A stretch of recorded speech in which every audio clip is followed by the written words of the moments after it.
Music, dance, theater. It's time to take a seat on the aisle with Tom Alvarez. Hear from performers, producers, presenters, and creators who enrich our lives in the performing arts. Who's on stage? Here is Tom Alvarez to introduce you. Hello, and welcome to On the Aisle with me, Tom Alvarez. My guest on today's episode is American journalist and television presenter Phil Ponce. He is notable as the former longtime host of Chicago Tonight, a weekly television magazine of news and culture on WTTW, Chicago's public television station. Join me now as I go on the aisle in a conversation with Phil.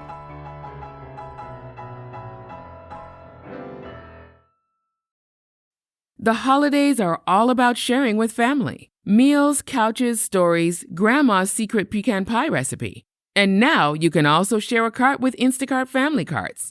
Everyone can add what they want to one group cart from wherever they are. So you don't have to go from room to room to find out who wants cranberry sauce, or whether you should get mini marshmallows for the yams, or collecting votes for sugar cookies versus shortbread. Just share a cart, and then share the meals and the moments. Download the Instacart app and get delivery in as fast as 30 minutes. Plus, enjoy free delivery on your first 3 orders. Service fees and terms apply. Audible's Best of 2024 picks are here. Discover the year's top audiobooks, podcasts, and originals in all your favorite genres. From memoirs and sci-fi to mysteries and thrillers, Audible's curated list in every category is the best way to hear 2024's best in audio entertainment. Like a stunning new full-cast production of George Orwell's 1984. Heartfelt memoirs like Supreme Court Justice Ketanji Brown Jackson's Lovely One. The year's best fiction like The Women by Kristen Hanna. And Percival Everett's brilliantly subversive James. Audible. There's more to imagine when you listen. Go to audible.com/imagine and discover all the year's best waiting for you. Well, if it isn't my longtime friend, Phil Ponce, what a delight to see you. Thank you, Tom. The pleasure is mine. You're the guy who really opened some doors for me and made it possible. So many, many thanks. I always remember what you've done for me. To that, and thank you for that. I regard that as one of my proudest achievements. No, I have been following your career from the time that you left Indianapolis. But let's back up for our listeners. I would love for you to detail how it was that you became Mr. Television in Chicago. You were the host of Chicago Tonight for how many years before you retired? Oh, about 25 or so. I really have lost track, but I was host of the program for about 25 years, and it was the highlight of my career, and it was something that I'm very proud to have been a part of. And I have been proud to observe the trajectory of your career. I mean, it really is right out of Hollywood, I think. No, really, I was there at the very beginning. But for our listeners, I'm thrilled finally to have this platform, Phil, because, I'm heard on the internet all over the world. That's the beauty of podcasts. Do you have a podcast? I do not have a podcast. My range is not as vast as yours. Well, that's funny. I just turned 76 January the 1st. And when I was offered this opportunity, it's like, oh my God, I'll be an overnight success now. It took 50 years. But no, I only bring that up because we have listeners in all the major markets because I cover art, the performing arts and entertainment. So there's Chicago, New York, and LA. So I'm thrilled about that. So there'll certainly be people listening who know who Phil Ponce is. But for those who don't, why don't you kind of detail your rise in broadcasting? Well, thanks to the help you gave me, I started out as a weekend reporter at WRTV Channel 6, which at that time was the ABC affiliate. I worked there for a couple of years, and then I was able to get a job at WBBM Television in Chicago. I was a street reporter for about 9 years. Then I segued into public broadcasting. I worked for the public broadcasting station in Chicago, WTTW, as their correspondent for a nightly television magazine of news and culture called Chicago Tonight. I did that for 5 years. And then I was hired by the NewsHour in Washington, and I was one of the anchors on the NewsHour, which was hosted then by Jim Lehrer. When John Calloway, the host of Chicago Tonight, retired, Channel 11 asked me to come back. And so I came back to Chicago as host of the program, and I did that for 20 some years. And what are you doing these days? Well, what I'm doing these days is I'm pretty much retired, although I still do regular moderating. I accept moderating assignments. For example, this coming Tuesday, I'm part of a lecture series at one of the local universities, and I will be interviewing on stage Doris Kearns Goodwin, the presidential historian. When I reached out to Anne to find out the best way to contact you, she mentioned that you were busy researching for that interview. What a great opportunity. I'm a big fan of hers. Doris Kearns Goodwin is known as America's historian in chief. She concentrates on presidents, and she's able to put things in perspective. For example, the turmoil that we're going through now, she has a different nuanced version of it because her study of history. And that's one of the things that I look forward to exploring with her when I interview her this coming week. Yeah, I noticed that many journalists bring her out during elections and other major news happenings where they need someone like that. And I see that it appears all the networks have a Doris Kearns, but there'll never be anyone like her. But there are other historians that are sort of contributors. I see that a lot these days, and I love her perspective. I mean, So had you interviewed her previously? I have interviewed her, but it has been a while. And then reading this book, I was reminded of her very close relationship with LBJ. For example, she went to work for him the last year of his presidency, and then she would go to Austin pretty much every weekend from Harvard, where she was teaching, to help LBJ with his memoirs. And this is just one example of how close they were personally. LBJ was afraid of dying alone, and so when he would take a nap, he would ask Doris to sit in his walk-in closet adjoining his bedroom. And so she would sit there, and she writes that it was a very odd experience to be sitting in his walk-in closet, his cowboy boots, his cowboy hats, his clothing, and she's sitting there reading a book, and she thought it was very, very odd. That is hilarious. So when was this book published? The book came out, the book is called Unfinished Business. And it has to do with her look back at the 60s because her husband, Dick Goodwin, was a very prominent star in under John F. Kennedy, and then surprisingly, also under LBJ. He was the primary speechwriter for both JFK and LBJ. And not only was he a speechwriter, he was in their inner circle of advisors. So, for example, he's the one who came up with the phrase, the Great Society.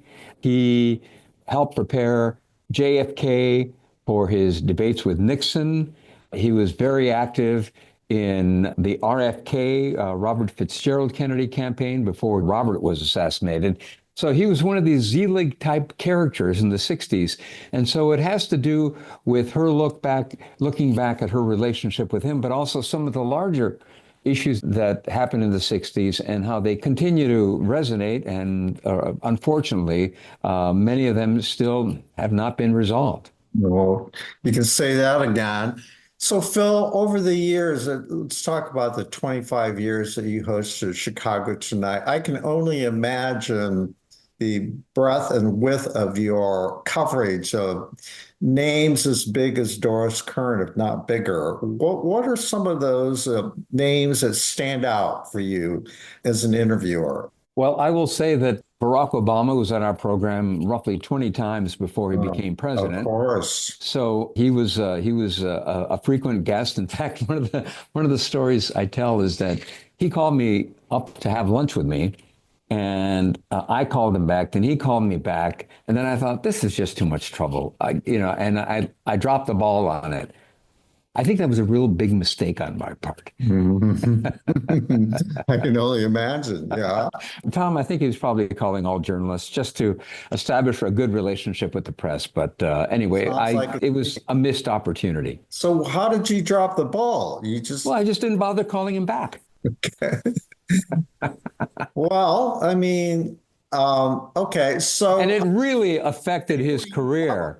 you probably helped him at the voting polls, though, when you finally did talk to him. I mean, come on, that's the way the relationship works, in press, right? Well, I will tell you something that if I can brag, I moderated a debate between Barack Obama when he was running for the Senate and what's his name, Keyes, the conservative pundit from the East Coast, was brought in as a carpetbagger, basically to run against Obama because no Republican wanted to run against him. And so I moderated a debate between Barack Obama and Mr. Keyes. His first name is eluding me right now. But one of the things that I asked both candidates about was the whole issue of gay marriage. And Barack Obama kind of waffled on it and danced around the issue and never really addressed it. And then afterwards, after the debate was over, one of Barack Obama's supporters came up to him and said, "You were not ready for Phil Ponce. You were not ready for Phil Ponce." So maybe the next time he prepared a little harder. And so I might have helped him along the way in terms of his learning curve. Oh, I'm sure you did. I doubt it. Sure. So tell me about what was your impression of him? And I'm sure over time, as he grew and evolved, so did you. But what were your initial impressions of him? I think my initial impressions of him were borne out by his conduct during his presidency. Number one, he is really, really smart. Number two, he has a very agile mind. Number three, he was very self-contained. He was not one of these politicians that draws energy from a crowd. I don't think he likes to schmooze. I think he saw campaigning as a necessary evil is maybe too strong a word. But there are some politicians, and you've encountered them, I'm sure, Tom, who just get energy from working a room, who get energy from working a parade. Obama was cerebral, self-contained, and I don't think that was his favorite activity. But aside from that, he had incredible skills. He had empathy, and no one really, I think, is fully prepared for the presidency. And I think his learning curve in that office was remarkable. And did you also interview Michelle over the years? You know, I never interviewed Michelle Obama. One of the members of the board of trustees of Channel 11 was a financial backer of Barack Obama. And so that trustee invited Ann and me to a dinner. There were just 8 people at the dinner, and Barack and Michelle were at dinner. And that's the closest I ever got to. I think it's the only time I've been in her presence in a setting that was intimate, as opposed to seeing her on stage somewhere. Yeah. But again, highly poised, whip smart, and a very strong sense of who she is. Well, we could see that, the impact they had on the crowd at the recent convention in Chicago. Did you, by any chance, cover any of that for any reason, for anybody? I did not cover it. And I will tell you, and this is one of my dirty little secrets, the only way I can watch a debate is if I am moderating it. If I'm not moderating the debate, Tom, I get so nervous that I can't watch it. My father-in-law used to tape IU basketball games. And once he found out the score, he would then go back and watch what he had recorded. It was so nerve-wracking for him to watch an IU basketball game because he was so invested that he couldn't watch it live. Likewise, I get out of my head watching a debate, and so I cannot watch it. During the debate between Kamala Harris, gosh, this is going to wreck my reputation. Not that I have one, but during the debate between Kamala Harris and Donald Trump, I was watching back episodes of Peaky Blinders on Netflix. It's the truth. It's a disgrace. I watched with a friend of mine who was a nervous wreck through the whole thing. He just kept grabbing a pillow and he was just like, shut up, I want to listen. So, Oh, uh, oh. so You're a better Phil, man than I, Gunga Din. over those years, again, I would presume you had some crack producers and they kept an eye on who was coming into town and got them booked on your show. Is that the way it worked? Do you have a lot of people who are coming through and ended up on your show? There were a lot of people coming through. Not all of them ended up on our show. Our show was called Chicago Tonight, and our focus was on Chicago. But when somebody of the stature of Doris Kearns Goodwin, of Michael Beschloss, national figures who had insights into things that our audience would be interested in, then yes. Yeah. So we would have national figures on. We would have, if Newt Gingrich was in town, we would have him on. One of the things that we tried to do was have a full spectrum of political and social thought on our program. And so we prided ourselves on having conservatives, libertarians, liberals. And one of the things that we assured them was that they would have the opportunity to state their case in a way that was unedited. Mm-hmm. Mm-hmm. Phil, as you know, the focus of my podcast is the performing arts and, broadly entertainment in general. I have seen Chicago Tonight over the years a number of times, just to check it out. And I was very interested in the way you've grown professionally from the early days when we first met. I got a big kick out of that, but at the same time, I was checking out the website and the description of Chicago Tonight is now, there wasn't a mention of the arts, but I know you covered the arts because I remember there was a segment, right? There's still some arts coverage, not to the extent it's been shortened. The program is not a full hour like it used to be. As with so many broadcasting outlets, we're in a state of evolution. We have to straddle the line between broadcast, online, print, and it's a formula. It's a landscape that keeps evolving. But no, we did cover a lot of the arts, and there's still arts coverage, although I'm not actively involved in the program anymore. But when I think of the prominent people in the arts who I've interviewed opera singers like Renee Fleming. I've interviewed pop figures like Judy Collins, Rita Moreno, comedians like John Cleese. And so we've had a range of prominent arts figures, plus also heavy coverage of the theater, of the visual arts, and the performing arts. As you know, Chicago is a hub of theatrical activity. We have Chicago Shakespeare, we have the Goodman, and then famously, there are scores and scores of storefront theaters. There's Steppenwolf was no longer a storefront theater, but it started out as a storefront theater. So the theater scene here is very active.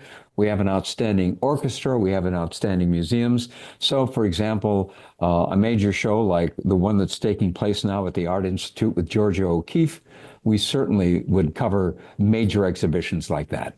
And I know that you were a natural for that kind of coverage, and I'm sure over the course of those 25 years, it was your opinion in your coverage that helped advance that city to the point it is. I mean, especially when I first met you, as you recall, we had a lot in common, including the fact that you had, correct me if I'm wrong, the San Francisco Conservatory, where you studied acting.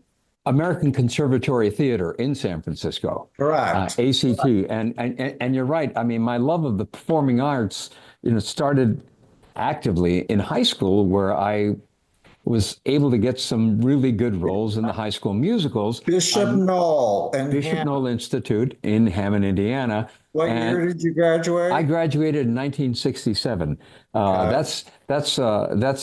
I think Marconi had invented the radio by then. I can't remember. But I went to law school, as you may recall. I went to Indiana University, English major, speech and theater minor. I went to law school, graduated from law school, but I still had the performing bug in me. Yeah. And so after law school, I went to acting school. Yeah. And I went to acting school, but then really life interfered in all the best ways. My wife, Ann, got pregnant, And the life of an actor just was not in the cards, but I felt like my life had passed me by. So one day, as I was practicing law in the government, as a government attorney, I read an article about big city anchors and reporters, and I thought, wait a minute.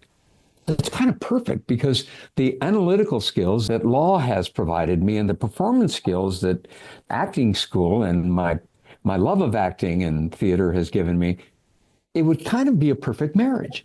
And so that's when I saw you on television doing a public service announcement. Say what you think. A service of RTV6. I think you were doing something to do with employment. Oh, yeah, I was on a public affairs show. Do you remember my big hair? I do not remember your big Oh, hair. yeah, I called it a Mex fro. I'm sure it was very imposing. But I saw you on TV. I saw the name Alvarez. I thought, another Latino. I'm going to call him and just get some advice. And you advised me to get a tape together of me on camera and then shop it around to the different stations. And you would provide an entree at the station you worked at. So I went to a production house. This is before everyone had camcorders or iPhones and such. And so I went to a production house. I memorized some news copies so that I was an anchor. And I saw it as an acting exercise. I had this tape, and then I showed it to various news directors, and I got hired as a weekend reporter at the station you worked at. And well, you stole my thunder because I was going to tell that story. Now I can tell it from my perspective. You called me at home one random day, and that in itself told me that you had a lot of chutzpah. Back then, it had nothing to do like, how dare you call me at home? How'd you get my number? That kind of thing. I was just like really taken back right off the bat because that impressed me so much. And, because by then I had been a producer for a while at the station, and I knew what it took for me to break into TV, and it just took fearlessness and it took chutzpah. And I had to let go of any kind of preconceived notion. I had to sell myself.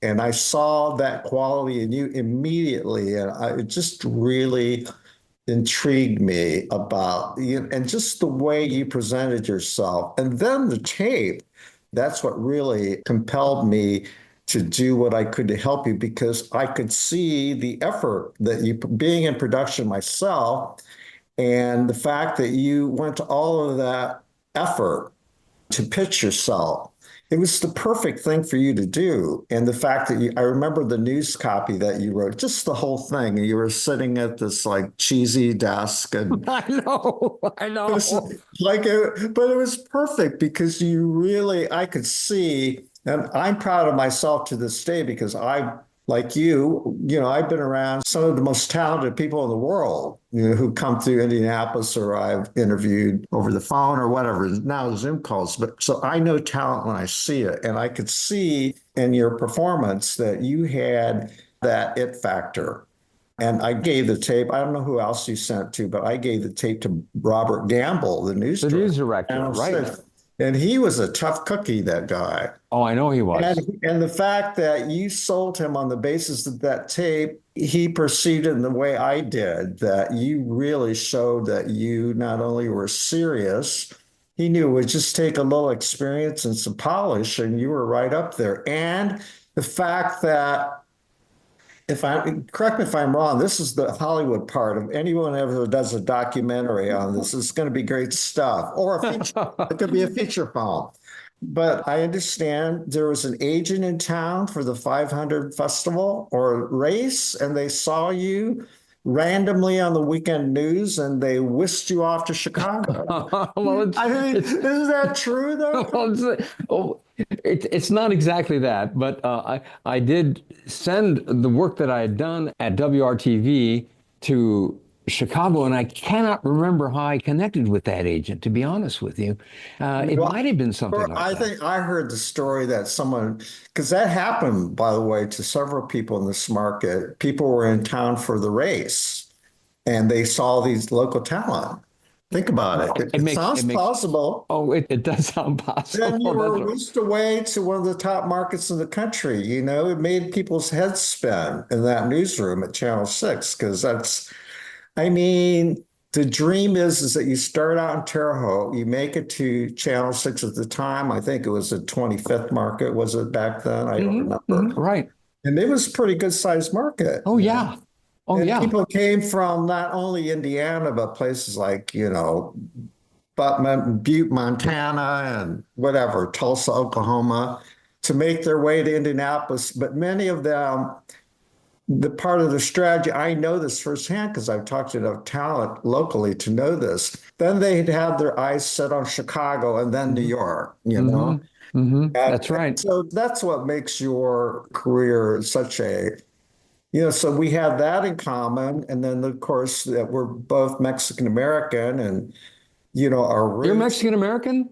I'm, people often say to me, I didn't know that. well, that's probably because many people say to me, and I'm amused when people say, well, you don't look Mexican. And I have a retort now, and it is, well, what does a Mexican look like? What does that mean? And then depending on who it is, I said, did you expect like someone leaning up against a cactus in a sombrero and wearing a serape, right? I mean, it's annoying, and you would think right now. But anyway, so we just had tons of. But one thing I want to get to is that you have to tell our listeners, and I joked about this earlier when Anne, we're on a Zoom call for the listeners. They, many of them already know that.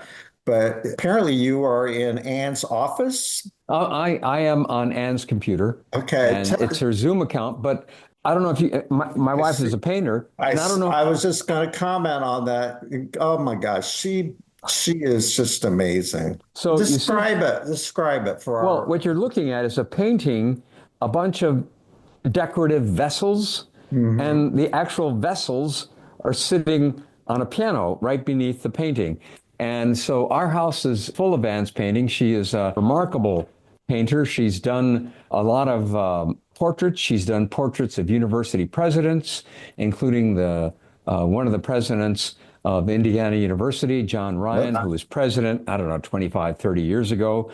But she's done portraits of business leaders, academics, and people in the arts. So, and if you look at my background, do you see that painting? Yes. I remember that. That's her early I think painting. those are. It's called Comadres. Comadres. She In other told me words, that those are your relatives, and they live yes. in Mexico. Correct. That's in Mexico, and that's one of her strongest paintings. And she loves to do images of people. I think one of the things that comes out in Anne's painting is her empathy and her interest and her love of humanity. You can see it hangs prominently on my wall. And whenever people come over, that's the first thing that they see. And it just, it's a great conversation piece. And, I just go on and on and on. And I talk about you and your family and so on and so forth. And, she is just a remarkable, remarkable talent. And I suspect that she continues to grow in her subject matter. She's always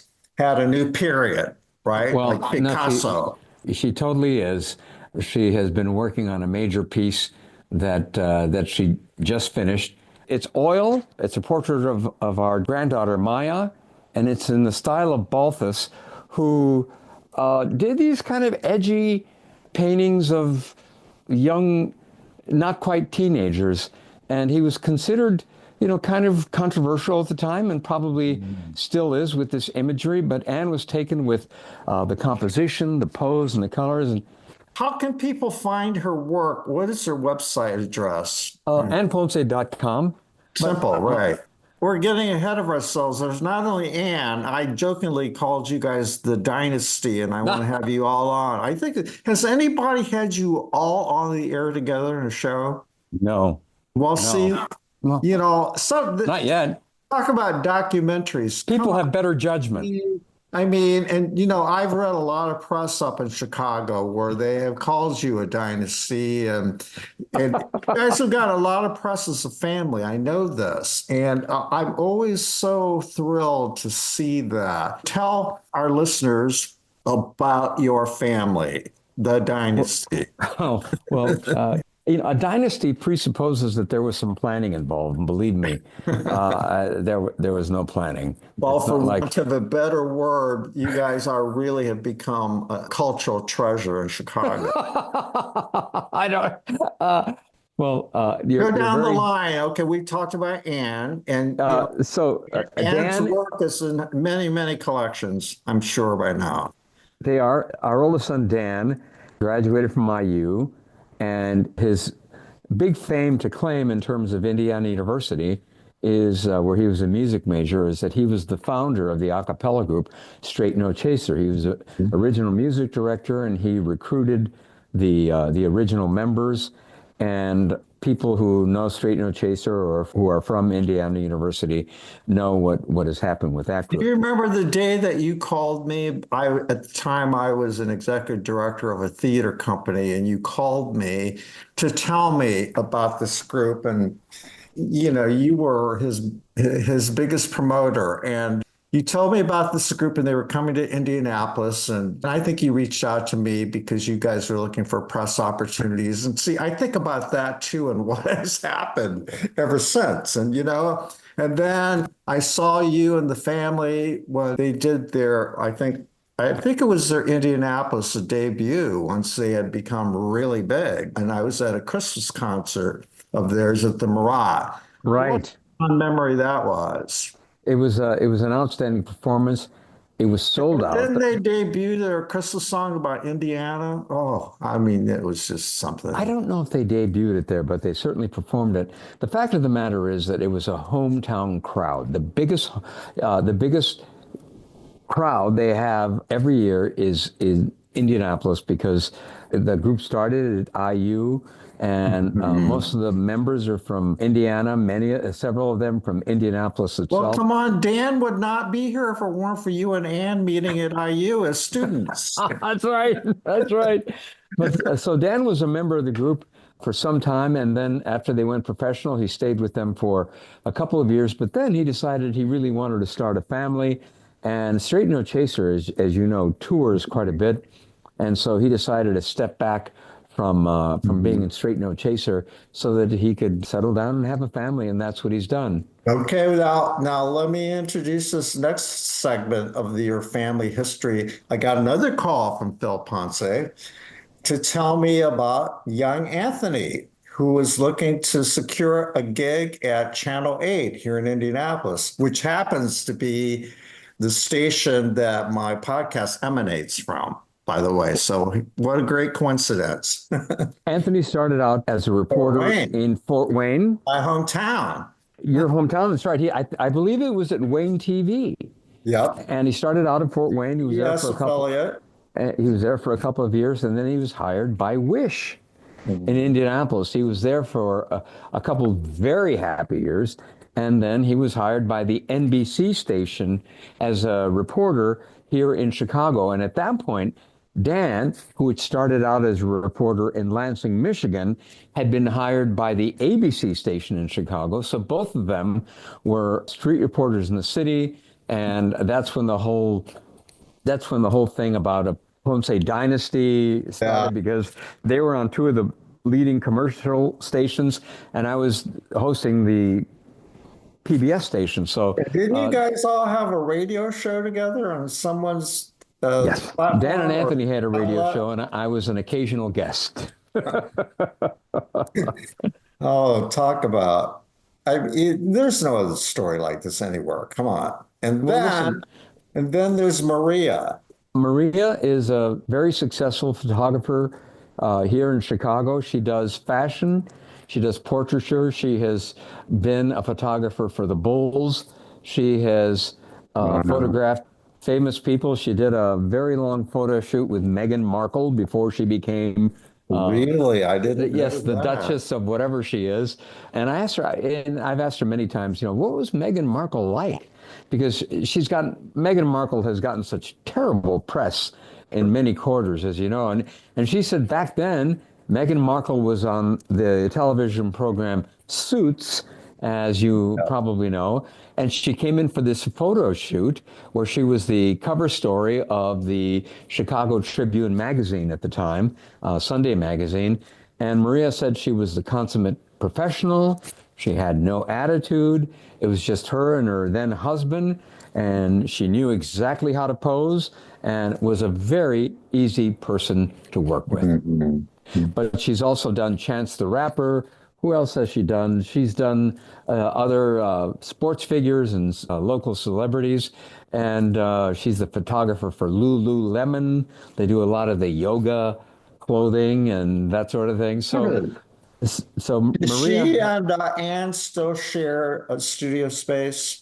not anymore, not anymore. But once I remember last time I saw Maria was I visited your family in the I think it's an over 100-year-old former stable. it Is that was a right? stable. It And are was a you still there in that home? No, no, no. We have that was in the city of Chicago itself. It was in the Ravenswood neighborhood. About a year ago, we sold that home and we moved to the northern suburbs. We now live, our children live in the northern suburbs, and it has made a huge difference because we moved here to be closer to our children and to be closer to our grandchildren. And so we have downsized. We're living in a small house, but on a big property. And we are in the process of transforming it into the landscaping design that was executed by one of the most famous landscape architects in the country. He's considered the Frank Lloyd Wright of landscape And architecture. who is that? His name is Jens Jensen. Okay. If you Google him, he's a step below in fame from the people who did the man who did Central Park. Olmsted, right, And right. he did the IMA too, the Indianapolis Museum of Art. Is that right? Well, Jens Jensen, if you look him up, he has done. He was the first person to recognize native plants as worthy of incorporating into landscaping. Before Jensen, everything was centered on Europe and trying to emulate European gardens, English gardens, formal French gardens. Jensen was the first person to look at the native plants, the native oaks, the native sumacs, the native serviceberries, the native hawthorns, the native grasses, the native flowers like coneflowers as elements of landscaping that deserve promotion. And it also made tremendous sense because Tom, I don't know how much gardening you've done, but if you I have have, and I remember last time I saw you, you had just become interested in gardening. well, that You interest lived in the stable. that interest has continued. And as you know, if you try and establish non-native plants, it doesn't always go well. But if you stick with the native plants, the things that we're here to begin with, like hawthorns, like red buds, like the native grasses, they thrive because this is their home. And so that's Yeah. what Jens Jensen recognized. Yeah. When we bought this property, there was an unexecuted landscape design for this property by Jens Jensen that Ann and I are implementing. Okay. How old is the house you live in? Is it? It was built in 1940, and the original owners were friends with Jensen, and he came up with this design for the property, which is an acre and a half. And for whatever reason, it was never implemented. I don't know if it was cost, expense, or whatever, but that's what we're in the process of doing now. Wow. It sounds like your life is full without broadcasting. I'm still doing some, I am still doing some broadcasting with son Anthony, who is a morning anchor at the Fox station. And by the way, Okay. WFLD. correct? WFLD, very good. And the local stations, even though they're owned by Fox, they are apolitical. So they're not like the Yeah. Fox station, Fox Yeah. cable, Fox that sort of News. thing. Yeah. And so we do this segment on Fox called My Dad Phil. And I dispense words of wisdom. So are you and- the straight man in that duel? No, I think Anthony's a straight man. I saw a Facebook post recently, and he was showing off the suit that Anne made for you in the 70s. Right. He was wearing a white cotton twill suit that Ann made for me. He felt like a nephew to, well, I've known your children since they were toddlers when you lived in Indianapolis. So again, they feel like nephews and nieces to me. And when he lived here in Indianapolis, I really miss our infrequent, we would meet for lunch and all. And, all of your children have turned out to be just really kind, generous, beautiful people, I Well, think. So thank you you. and Ann did a great job, but Thank you you very have much. been great parents ever since I've known you. So let's talk about what we have in common too in terms of our backgrounds. I'm very proud of the fact that I was one of the there were only a handful of us, but I have been designated, and people did some research, and it turns out I was the very first Latino on the air, not news, but, public affairs. And then, of course, what you brought to the table in terms of representation, I'm proud that we were ahead of the pack and hopefully opened doors for others who came around after us. And does that make you proud, Phil? You know what? I don't think of it often, but there have been instances where someone who's, a younger Latino has mentioned to me that, yeah, when I saw you on TV, when I saw you on Channel 2, it occurred to me that, maybe I could do the same thing. So I take a lot of satisfaction from that. But let's not forget the people who gave us opportunities, Tom. You mentioned Bob Gamble. He was a tough nut and very, very smart. And he gave me a chance. He didn't have to, but he took a chance on me. And so there were people who gave us the opportunities. And, the old cliche that luck is when preparation meets opportunity. And so, you and I must have been kind of prepared. And when this opportunity came up, from forward-thinking people like Bob Gamble, that made a difference. And in my case, you'll be interested to know, and then indirectly, you're part of this or what happened. I was literally recruited from Fort Wayne because they had, if you recall, Channel 6 had a minority advisory committee made up of African Americans and Latinos. And it was because of that advisory committee, it made it possible for you and I or you and me to become recruited, if you will, to be part of that effort to, affirmative action, actually, which has become a pejorative for some. But in any case, I had two mentors. The fellow who first told me about the opening, he was a Mexican American business owner with Fort Wayne. And the other was like a sort of an activist for farm workers, Benny Lopez. So those two indirectly made it possible for me and you. So I think about them often. Then I had two other mentors who were part of that committee, and they were African American women. One was a lawyer, and one was the first Black TV executive at Channel 6, Judy Wall. I don't remember Judy. I So don't. those people were the ones who made it possible for us. Hey, And listen, if I can interject,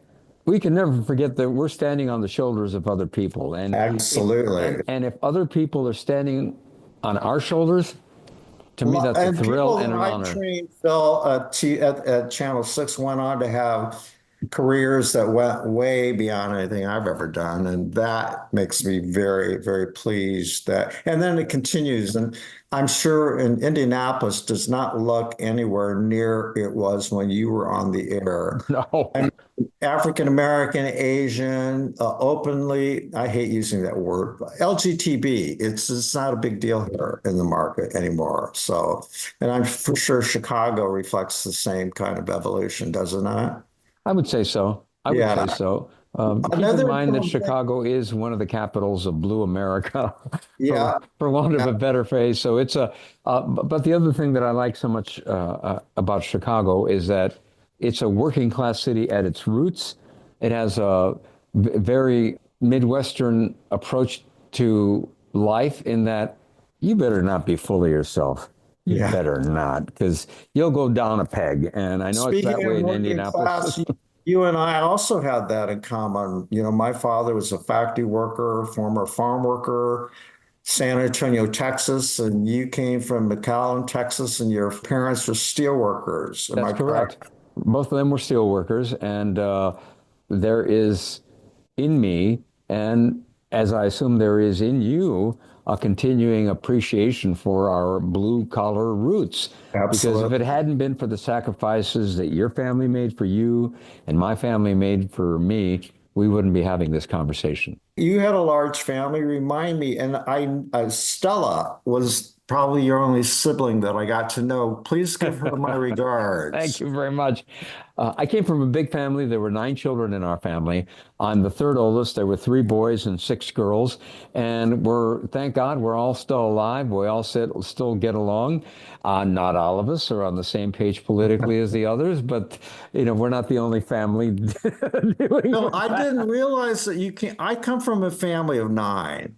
I think we've had this Oh my conversation before. goodness. And you know what? I unfortunately 2 of them have passed away, but yeah, and I'm sure, I follow all of your family members on Facebook and your family continues to grow. You're a grandfather how many times? 5 times. Five And times. I have 3 priorities in life. Uh, they are my relationship with Anne, Hmm. my relationship with my grandchildren, and number 3, trying to make myself a better person. So Yeah. those are the priorities that I have. And then of course, one And by other the way, thing. on that third one, I got a long way to go. So, of course, too, I've seen on your Facebook, on various Facebook pages, the fact that, and we have this in common too, Phil. I've been there several times. San Miguel Allende, San Miguel, yes. a Um, big part of your history now, isn't Well, it? yeah, Maria got married there, and I we have been know. there. We have been there a bunch of times. It's a beautiful town in about an hour north of Mexico.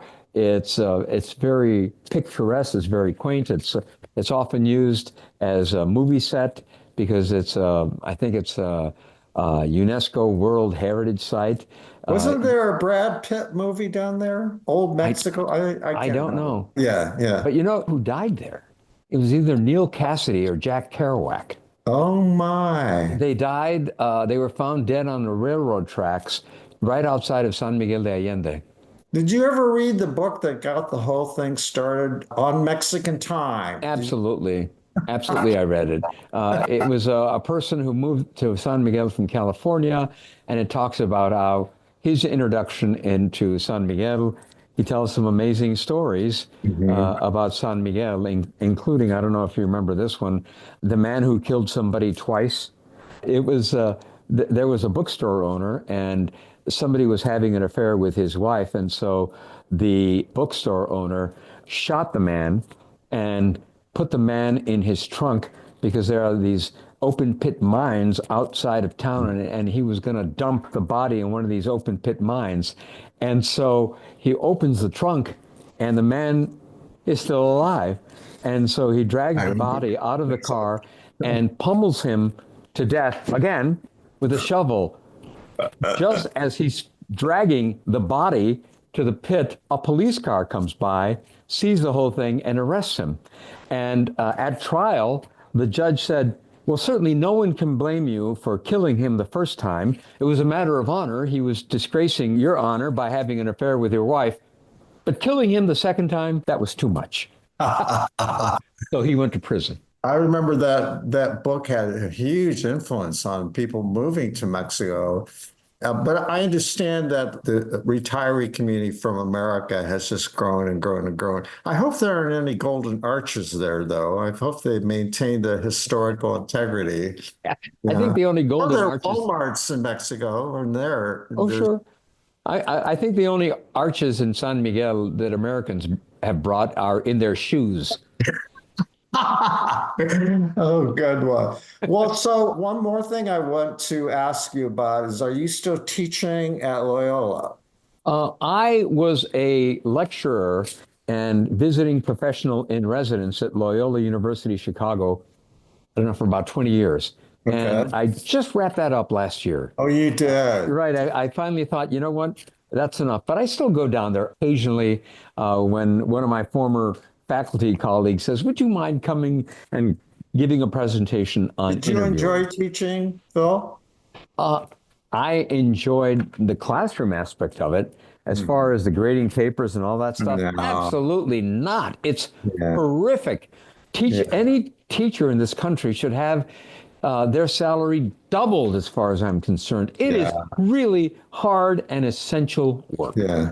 So last question, are you performing? You were also a singer, as I recall, and you were with the choir. I started a group called the Did I Chicago imagine Choirmen. this, or was it a Swedish choir, or it was something just really interesting? I can't remember. It was a group called the Chicago Choirmen. It was a male a cappella group. Dan took a little inspiration from that when he started Straight No Chaser at New Trier. But I started a men's chorus. It was around for 10 years, and then it had its beginning, middle, and end. So are you doing any performing of any kind anymore? I am not. Sometimes I threaten to go back to the boards. Hey, you never lose your talent. I mean, now you can do those character roles. I still have a black and white photo you gave for my office wall. You signed it, and I think it was Taming of the Shrew. It was something like that, right? Yeah. I hope to touch base with the Ponce family on my next trip to Chicago. I haven't been there for a while, but it's so great to see you again and to rekindle our long friendship. And please give my regards to all the kids. They'll always be kids to me, and let them know that I think of you all frequently. And do you ever get back to Indiana or Indianapolis for any Not reason? too much, but Tom, if I can just close by saying something to your listeners, even if you're not, quote, actively involved in the arts, you don't have to be a painter, a singer, a playwright.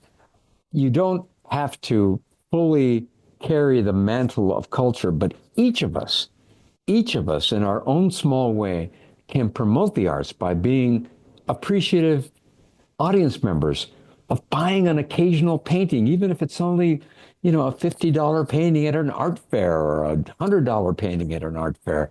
It's important for us as part of the chain of humanity to keep supporting people who are creative. Because look, what do we look at when we look at past civilizations? What are the things that attract us? The art, the sculpture, the design. It's the arts that reflect the culture, and we're all a part of that culture. So let's all do something to promote the creative force that all of us are a part of. Well said, my friend. Well said. Okay, well, again, thank you for your time. Thank you, Tom. Really appreciate it. Nice to talk to you, Phil. Pleasure is mine. Buenos dias. Thanks, Tom. Our thanks go out to our media sponsor, Urban Times. Urban Times is a monthly news magazine which serves as the official neighborhood newsletter for 16 Indianapolis neighborhoods, offering news about development, arts and entertainment, and from the business community. Who will take center stage on the podcast next? Your seat on the aisle with Tom Alvarez awaits.